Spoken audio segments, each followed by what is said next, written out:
Jubilee Circle. Thank you all for being here this morning. Thank you for being in the room. Thank you for being out there. 1, 2, 3, 4, 5, 6.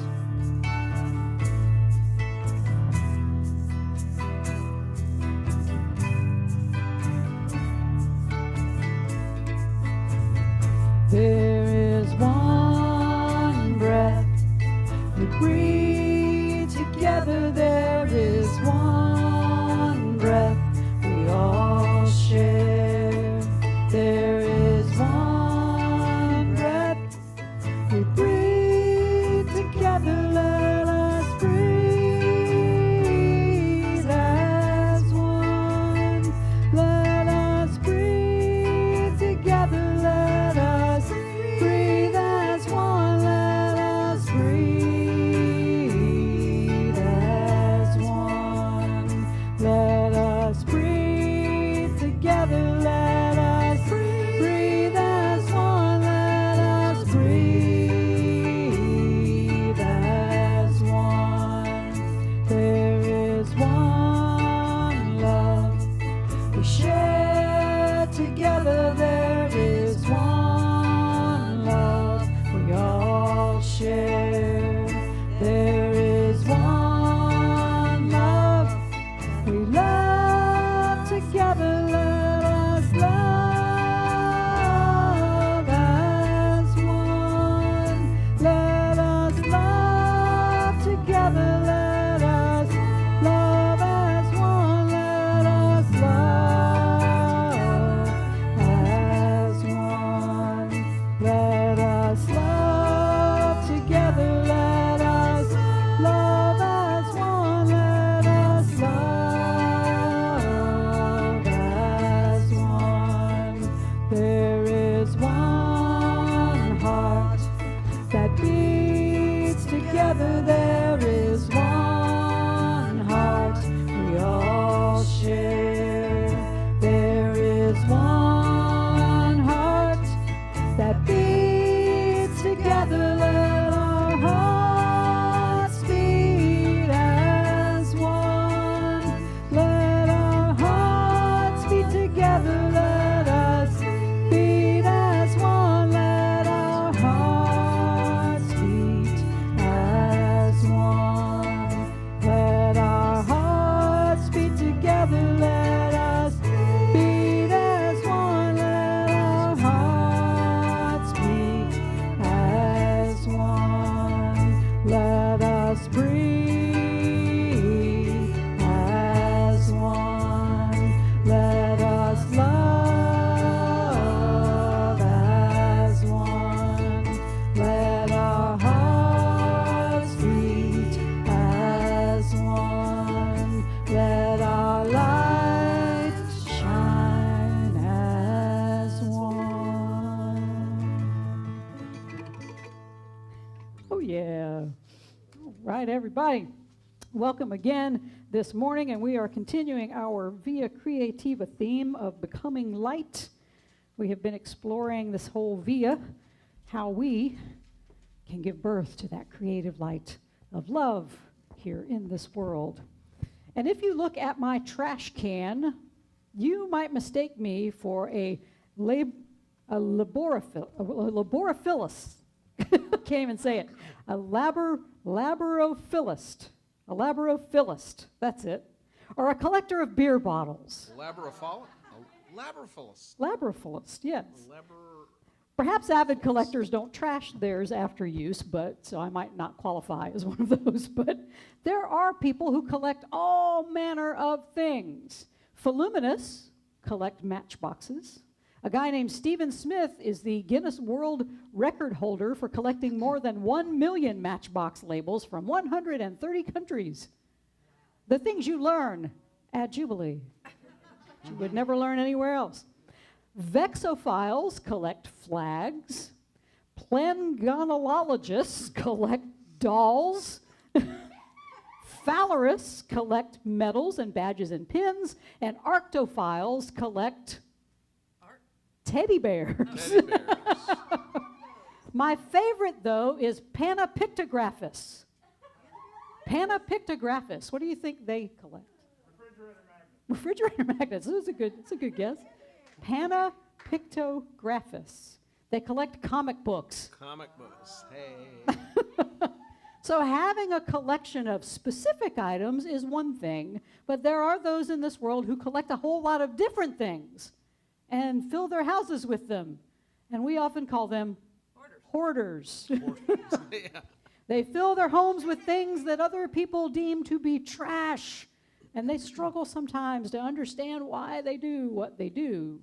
So the psychology of hoarding, it really is complex, with no easy answers for those who want to stop, but we are all hoarders in one particular way. Every single one of us hoards emotions. We can remember grievances and slights dating all the way back to kindergarten. And for many of us, when we remember those past grievances, they're still fresh. We can still feel every single bit of it. We often hoard good thoughts as well. All those great emotions where we hearken back to our glory days, when things were great for us, things were easy, we were enjoying a lot of success or attention from the world, and perhaps we're not getting that anymore. So perhaps we're not hoarders or voluminous or whatever, but maybe we're just emotionalists. People who gather and curate each emotion and then store it within ourselves. The Eastern religions call our collection of emotions samskaras. And what they do when we hoard up these samskaras is they block the flow of that divine energy that wants to move through us into the world. They dim that light of God that we're called to be. So today, Jubilants, we're going to examine emotional hoarding and our tendency to do so, both good and bad thoughts, and then begin the process of clearing them out so the whole world can say, oh yeah. Please rise as you're able. And we begin, as we do every Jubilee circle, by remembering the four elements. We remember the air and the water and the earth and the fire. And we burn black sage as a reminder to set your intention for your life personally, but also to set the intention for the world, to set the intention for love and light and peace and joy to reign in this world. And we orient ourselves in this sacred time and space by calling the four directions. So I invite you to turn and face the east. As each new day begins, Holy One, help us to tune our hearts and our ears to the freshness of each new day. Renew within us a commitment to listen more deeply to the world around us, to see it more deeply. Help us not only to hear the beautiful songs of the birds, but also to hear calls for love from our fellow humans, as well as those of all creation. Holy One, create in us anew each day the ability to truly tune in to your beautiful creation. Quarter turn to the right, and we face the south. Often in the heat of the day, Holy One, we find it hard to deeply listen to the world around us. We're distracted by our own discomfort, by our need to find a place to cool off. In those uncomfortable times, Holy One, attune us to the discomfort of those around us. Help us to find ways to alleviate not just our own suffering, but the suffering of the world. Quarter turn to the right, we face the west. As the sun sets and the stars rise, Holy One, remind us that even in times of relaxation, we have to remain in a state of deep listening. It's often in the dark times that we shut ourselves away from the world. We refuse to listen to you and those who love us, who try to assure us of our blessings. In the dark times, Holy One, help us to listen ever more deeply for your still small voice. Quarter turn to the right, and we face the north. We seek the wisdom of the North, Holy One, to remind us that even when we catch ourselves just hearing and not really listening, that we are still truly blessed in that moment. Help us to smile when we realize we've not been listening, but because that awareness can bring us back into that state of awareness. So remind us, Holy One, to return again and again from our distractions back to that place of compassionate listening. And as we turn back toward the center, yes. Have a look around the room. There's a bunch of people who haven't heard a word I've said, but that's okay. What'd you say? Because, yeah, right, exactly. Because hearing is easy, but listening is really hard work. Well, you can develop that skill. We're used to just simply listening to we're hearing it, and often we miss the chance to listen more deeply. So I invite you, jubilants, breathe deeply. And in this moment, listen to the world with your whole being, because when you are really in tune with our unity, that's when you get to say, oh yeah. All right, let's get some. Just waiting to see how many of you were listening. Are you listening? All right, get some sage around the room. Sage to the band from afar, or sage from afar. It is a little far in there, so a few embers of that far.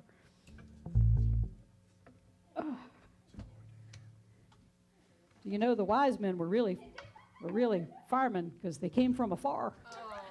Dun, dun, dun, dun. Exactly one. Oh, come on. Just one. Bob gets the rest. Bob will Okay, get- there's a Bob joke for you. What car did the apostles ride in? An accord, because they were all in one accord. All right. Hey, Shut up and sing. did you know that smoking cigarettes was in the Bible? No. No. Yeah, Really? because the Bible says that Mary lit off of Joseph's camel. That's a moan, She groan. provides her own drum, her own. First mention of baseball in the Bible is in the big The inning. big. Oh wow. We're gonna sing some Bruce Springsteen right now.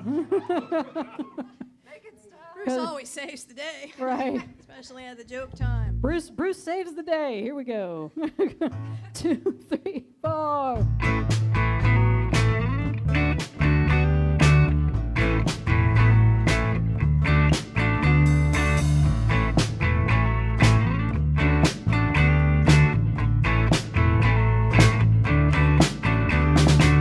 Had a friend was a big baseball player back in high school. I invite you to greet one another. He could throw that speedball by you, make you look like a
ready.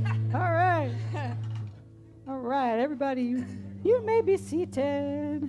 Everybody's dancing and partying, having a good time in here. If you're not here, Happy Valentine's Day. missing all the dancing and the partying this morning. All right. Even the babies dance. We have babies. And doggies. And doggies. We have babies and doggies. All right. So welcome to everybody. Thanks so much for joining us out there and in here. It's all right, Arlo. It'll be over soon enough. A little bit about us, Jubilee Circle. We are an inclusive, progressive, interfaith community here in Columbia, South Carolina, and we teach the timeless common wisdom of love and unity that you can find in all mainstream religions and all metaphysical philosophies and mysticism and inspired secular and religious writers throughout the ages. Truth is the truth, no matter what voice it's speaking with. And so we use popular music and teachings and weekly celebrations, educational and artistic events, and other community building activities because what we're trying to do here is build a space for everyone to come and experience transformation in their own way so then they can go out and be that transformation in the world. We believe that we are here to expand our souls, to find that deeper meaning in life, to renew our commitment to love and to peace and justice and learn how to love wastefully and undergo that transformation so thoroughly from the inside out that we just finally live into our higher divine self. Just as a rule, ego is in its place.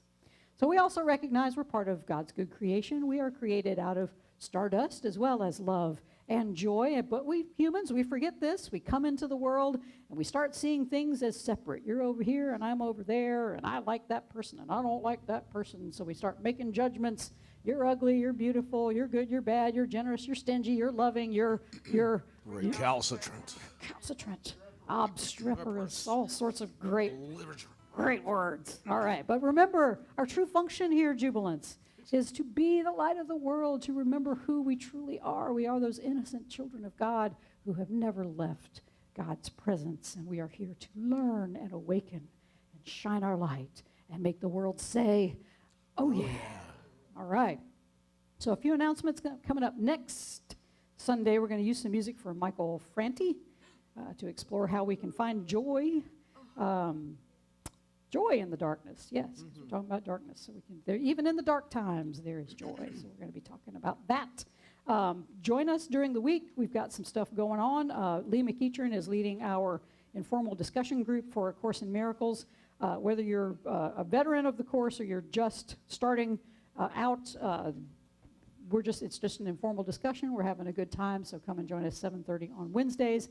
And we're going to add a Zoom element because I've had folks say, I'd love to come, but people are all still worried about COVID. So we're going to add a Zoom element where I'm going to bring my computer, and it's the same link. The link is in your bulletin, and out there, if you need a bulletin, it's at jubileecircle.com. You can download it, but the link is there, and I'll send it out in the newsletter as well. So you'll have a link. So you're welcome to join us on Zoom if you can't come to the building on Wednesday. Same thing on the meditation workshop. That'll be Thursday at 6. We said this was going to be a 6-week course, so actually these are the last 2 weeks of the workshop proper. So we're going to be doing some loving kindness meditation in the last 2 weeks. So please join us for that, and we'll take the temperature of the room. And if people want to continue meditating on Thursdays, we can do so. And that again is a hybrid. You can join us on Zoom or here in the building. And Soundy School is usually at 10:30 this morning. We had some problems this morning, so everybody's okay, but we just, we couldn't do Soundy School this morning. But next Sunday, hopefully 10:30, join us for some sound healing that Tricia Fopp leads us in. So hopefully that will be happening again next week. And then mark your calendars for Friday, March 4th. That will be our coffee house and open mic. And the feature act will begin at 7. And open mic starts at 8. And we do provide food and drink and a good time. So come and check us out for the open mic. Are there any other announcements that I'm missing? Anything else I need to say? Oh, there is a festival. There is a spiritual fusion festival that's going on this weekend at the conference center down there off of Lincoln Street in that area at the Metropolitan Columbia Conference Center. And it's going on this afternoon from like 1. Huh? Till 6, yeah, so it's 6 o'clock. So lots of healers. Justin's there. He's got a booth, so, go visit Justin. lots of healers and, woo-woo stuff like we do. So go check out the woo-woo today. All right, guess that's it. So hear these wise and holy words. This wise and holy woman. So questionable. Okay. From the Jesus story, Matthew 5:14 through 16. You are the light of the world. A city built on a hill cannot be hidden. No one, after lighting a lamp, puts it under a bushel basket, but on the lampstand, and it gives light to all in the house. In the same way, let your light shine before others. From the workbook of A Course in Miracles, Lesson 122. Forgiveness lets the veil be lifted up that hides the face of Christ from those who look with unforgiving eyes upon the world. It lets you recognize the Son of God and clears your memory of all dead thoughts so that remembrance of your Father can arise across the threshold of your mind. What would you want forgiveness cannot give? From Michael Singer's book, The Untethered Soul. If you want to be free, you must first accept that there is pain in your heart. You have stored it there, and you've done everything you can think of to keep it there, deep inside, so that you never have to feel it. There's also tremendous joy, beauty, love, and peace within you, but they are on the other side of the pain. On the other side is freedom. Your true greatness hides in the other side of that layer of pain. This is the core of spiritual work. When you are comfortable with pain passing through you, you will be free. You will be able to walk through this world more vibrant and alive than ever before. Eventually, you will understand that there is an ocean of love behind all this fear and pain. From the Muslim mystic poet Hafez, you carry all the ingredients to turn your life into a nightmare. Don't mix them. You have all the genius to build a swing in your backyard for God. That sounds like a hell of a lot more fun. Let's start laughing, drawing blueprints, gathering our talented friends. You carry all the ingredients to turn your existence into joy. Mix them, mix them. These are wise and holy words. Thanks be to the holy. All creation is holy word. All creation speaks volumes of the holy. Hallelujah. I invite you during this contemplation time and meditation and prayer time, if you want to light a candle over there or write down a prayer request, you're certainly welcome to do that. But I invite you to remember you have everything you need within you. You have everything you need to make your life a nightmare or everything you need to make your life a joy. I invite you during this contemplation time to think about what your current recipe tastes like.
tomorrow is a special day called called Monday.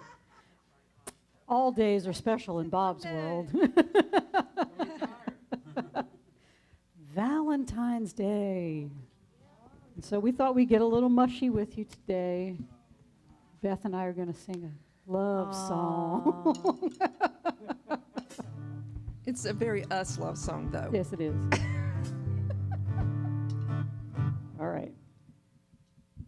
You ready? Okay. Got to get all the lyrics and everything all together. Here we go. All right. Cool. Featuring Bruce Clark on the drums, everybody. There's so many, Like Michael, Mike he Howard plays Howard everything. of the Right. drums. so many talented people in this band. All right. And Leslie Gilroy over here. Oh yeah, I'm just helping us with- I'm the third party of this helping little us. This is our thruple. So thruple, right? thruple. So this is I love science, and love, right? So This is the science this is of my love. favorite love song, right? Here we go. 2, 3, 4. Do, do, do, do, do, do, do, do, do, do. When you looked in my direction, thought my heart might explode. My heart was racing and I thought it might explode. Because my sympathetic nervous system caused norepinephrine to stimulate my sinoatrial node. When you looked in my direction, when you first looked into my eyes, When you looked into my eyes, my stress response diverted blood flow from my stomach and intestines, and it felt like butterflies. I knew that I wanted to marry ya as my ventral tegmental area sends signals to my nucleus accumbens. And oh, oh, oh my lord, the anticipation of reward, that dopamine starts pumping.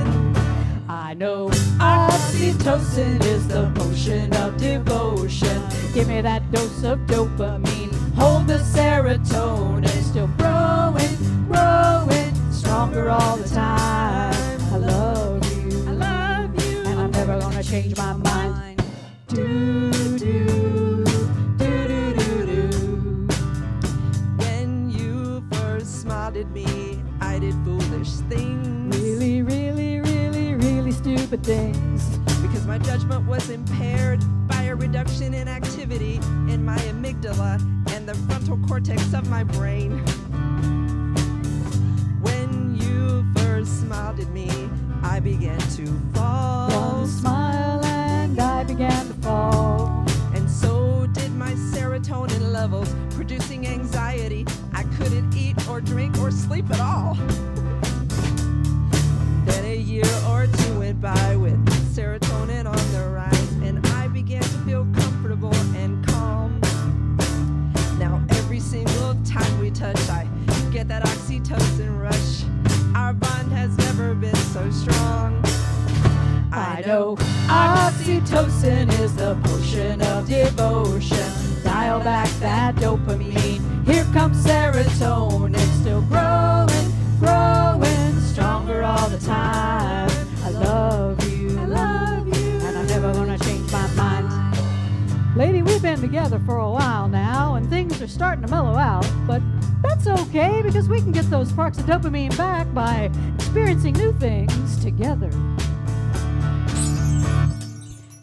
Oxytocin is the potion of devotion. A little bit of dopamine, a lot of serotonin, still growing, stronger all the time. I love you, and I'm never gonna change my, never gonna change my, never gonna change my mind.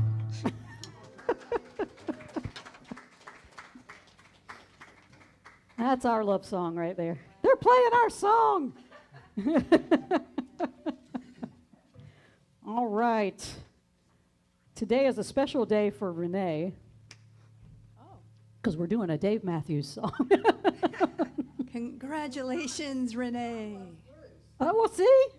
It was a Valentine's Day for you and Tom, Happy Valentine. Holding music. right? Because we hope We hope that somewhere Dave Matthews is not going, oh my God, someone's slaughtering my son. But I think we're going to get it. All right. All right, here we go. Are you ready? 2, 3, 4. 2, 3, 4.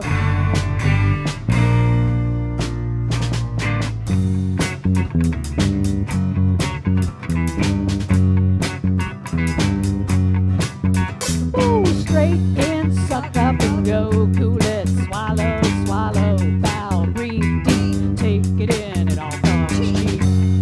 Push it through the doors, cause in between the blinds, I'm gonna pack more lines so I can get in. Ooh, traffic jam, got more cars on the beach, got sand. Suck it up, suck it up, suck it up. Fill it up until no more. I'm no crazy creep, I got it coming to me, cause I'm not satisfied. The hunger keeps on growing. I eat too much, I drink too much, I want too much, too much. 2, 3, 4. All right, we'll get back to that. Is that all right? Okay. Check in with my Dave fan here. Valentine's. Don't do All it right. in excessiveness. Hello, my name is Candace, and I am a recovering hoarder. Don't get me wrong, though. I may be compulsive about cluttering, but I don't hoard things. Instead, I am a recovering hoarder of emotions. If we're all honest with ourselves, I think we could all join Emotional Hoarders Anonymous, because we all tend to hang on to those useless emotions, or what A Course in Miracles calls dead thoughts, that just don't serve us anymore. Those thoughts and emotions are often the bad memories we hold, the grievances from 10, 20, 30, 40, who knows, seems years ago, and they're fresh in our minds whenever we recall them. Then we roll around in them, have a good time. Those dead thoughts and emotions, though, may also be of memories we call good. Again, these old thoughts, their emotions, they're fresh when we call them up. And these thoughts of our past glory days and times that we wish that we could return to. And what makes us want to hoard those thoughts is that they are in some way precious to us. Just like those who hoard things, we invest ourselves in these emotions and thoughts, and then we build our personality, our identities, and our lives around them. So what's wrong with that, you might ask? You know, it's what makes me me, right? Well, just like a physical hoarder, old thoughts and emotions that aren't serving you anymore, they tend to get smelly. Think about it. I mean, if you have ever watched any of those TV shows about hoarders, many times those who come in to clean up have to wear respirators. You know, you can't smell it. You don't get smell-o-vision. You don't get the whole impact of what a hoarder's house is like. But the smell, it's decomposing food and books and newspapers, sometimes dead animals who get lost in the mess. I've seen those droppings, absolutely. And it makes it unbearable for those just walking in. They don't live there. We, however, the original hoarders of these emotions, we have gone nose blind to the stench of our own dead thoughts and ideas. The thoughts and emotions that I hoarded years ago had many smelly things composting in the pile. It was anger and judgment and resentment and cynicism and distrust, feelings of victimization, feelings of abandonment, feelings of jealousy, so much more. I would just dump it on the compost pile there in the middle of the living room, right in my own house, right here, this house here. And most of them come, of course, from my parents' divorce and the deep anger and feelings of injustice and abandonment that sprang up from that. But the thing is, I loved those thoughts. I loved those feelings because I was convinced that they would keep me safe. And you know what? For a while they did. But only as long as I could arrange the outside world to not hit those thoughts and feelings and trigger me. So how well do you think that worked out? Yeah. Honestly, I stayed angry and triggered most all the time. I had no idea how stinky it was inside of me and how that stench hit those around me. I bemoaned the fact that I couldn't make any friends. And all the ones I had were the disagreeable sort. So of course they were. They were used to the smell of anger and fear. They had their own. Our odoriferous emotions sort of meshed well together. It wasn't until I discovered that I didn't have to live this way through an introduction to my gateway guru, Wayne Dyer, that I began to get a whiff of my own dead thoughts. Wasn't nice. But Dyer introduced me to many of the ideas from A Course in Miracles that helped me, including the key thing, which was the permission that I needed to see a different world. And most importantly, to find a way to forgive my own father so I could release those dead thoughts and emotions around him that were keeping me trapped in this fetid emotional house that I was building.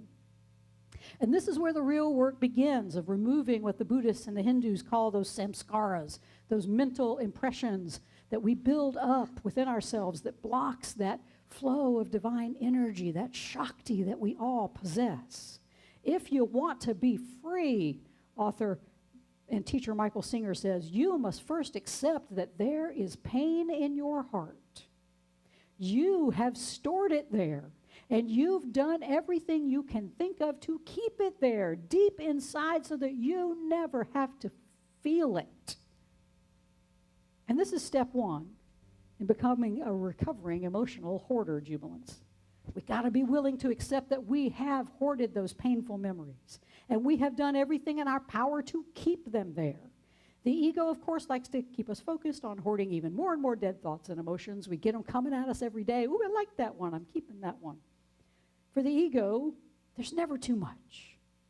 It wants to stuff our inner world, not just with all those stinky thoughts, but all of the thoughts that we perceive to be good or pleasant, that convince us that all of our good times are behind us and nothing will be as good as the good old days. We think those are good thoughts, but they smell just as bad as the other ones. Singer reminds us there is also tremendous joy, beauty, love, and peace within you, but they are on the other side of the pain, he says. On the other side is freedom. Your true greatness hides on the other side of that layer of pain. The only way to release the samskaras, jubilants, is to clean up your emotional house, to release those fetid, painful thoughts and emotions, along with all the perceived good ones that are holding you back. This is the core of spiritual work, Singer says. When you are comfortable with pain passing through you, you will be free. Breathe deeply. 2, 3, 4.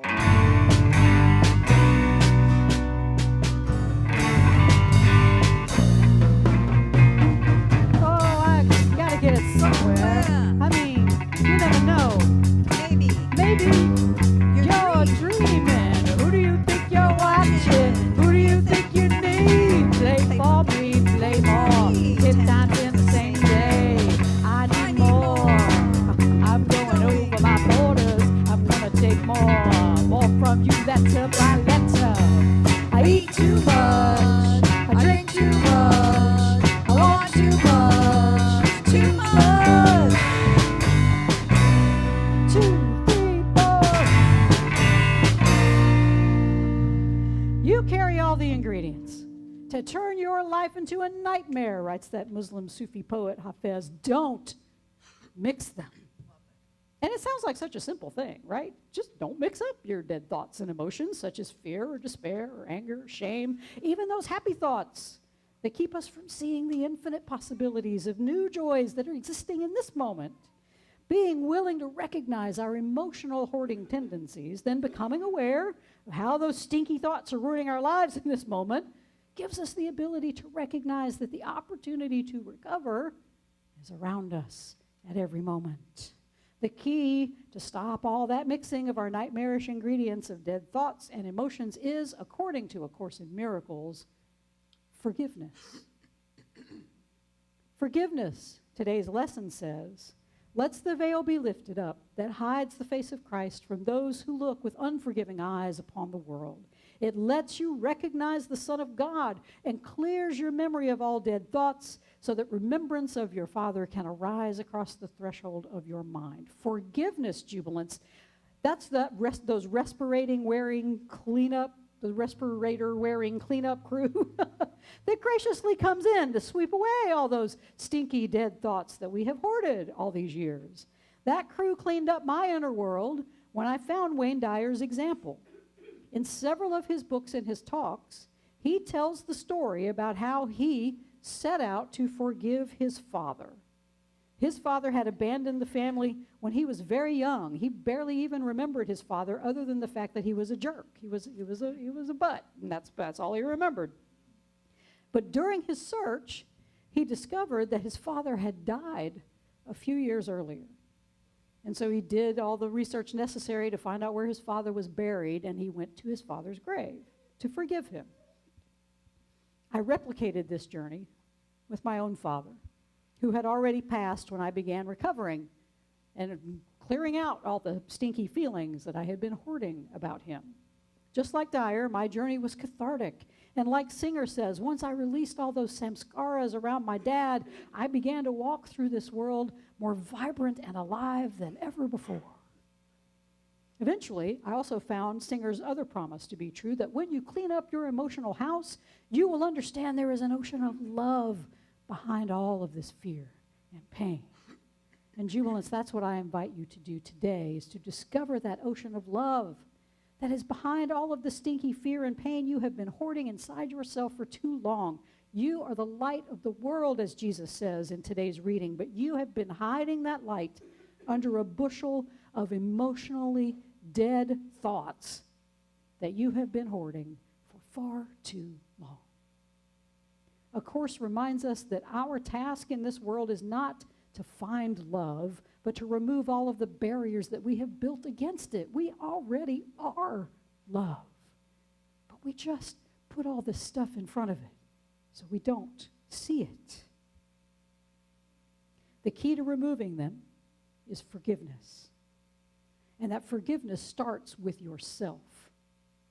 It's only through forgiving myself for hoarding all of those stinky thoughts about my dad and then mixing them together to turn my life into a pretty neat little nightmare that I discovered that the ocean of love was on the other side of that pain.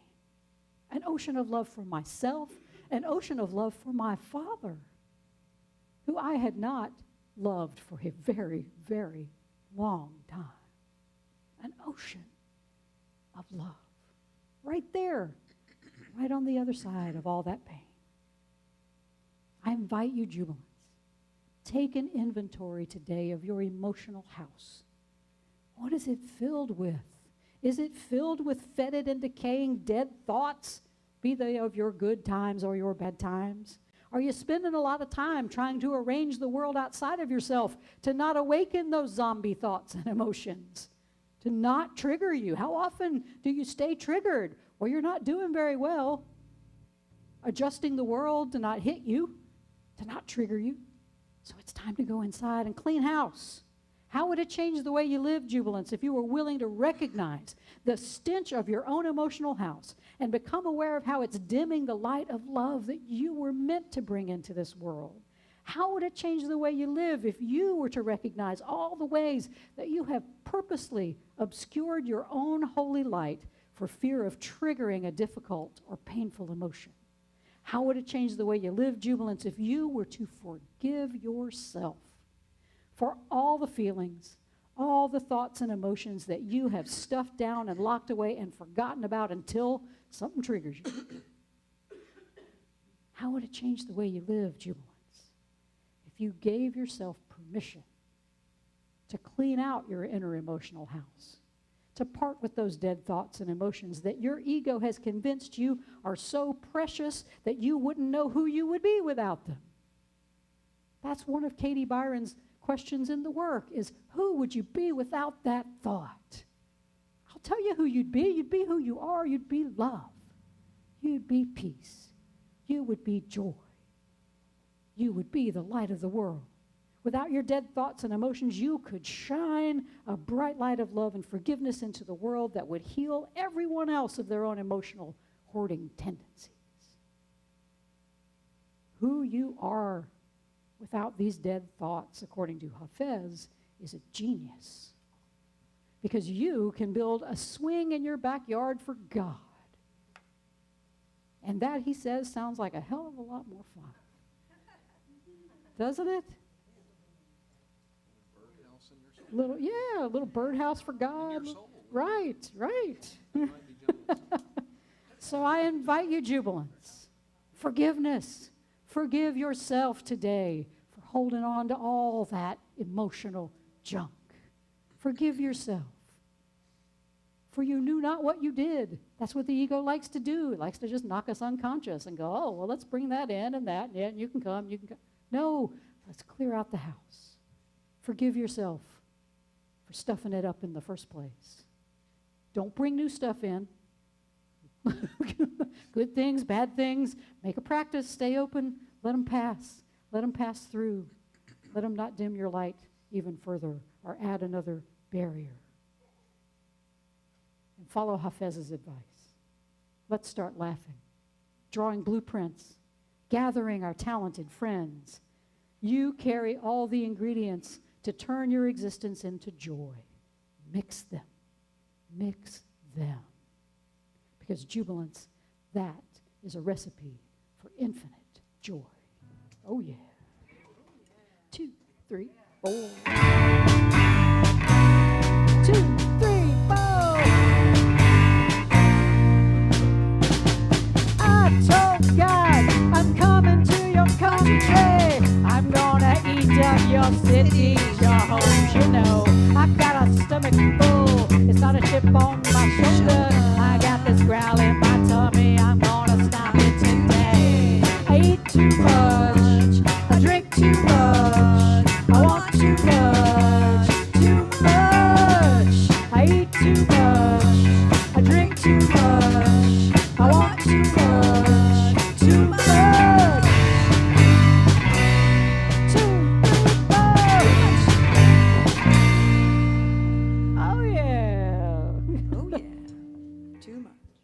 Too much. Can we play that whole song? That is a fun song. Maybe we'll play that one at the end for y'all after we play the other. See, if you were here, you get to hear the whole song. Oh, no shaming. No shaming. Just saying, no shaming. Well, we are glad that you are joining us out there in TV land, and we are glad that you are joining us here in the building. We're always happy when jubilants gather together, and we have been allowed to gather together because of your generous support over these past 2 years or so since the pandemic. And so we are grateful to all of those who have continued their support of us. We are grateful to those of you who are maybe donating for the first time today. Thank you, Jess. And so we are happy to help everyone, and that is what we do as we are gathering up our money. We help this community, we help those within our community, and we want to, our goal is to become even a bigger and better part of the Columbia area, and so we can be a source for your growth, a source for your transformation, so you can become transformers of this world. Oh yeah. So with that said, we are going to do a discussion here in the room about today's message. And the folks out there in TV land, we will see you next week. We thank you so much for joining us. We remind you of what Meister Eckhart tells us, that the only prayer, if the only prayer you ever say in your entire life is thank you, it will be enough. Because when we are in that place of gratitude, then we are in a spiritually clean house, because we look around and we're not seeing all of those dead thoughts hanging around. And we are grateful for everything that is and will be and has been. So remember that this week. Say thank you a lot this week. Always say thank you. And say, oh yeah. Thank you for joining us. We'll see you next week. Have a great week. All right.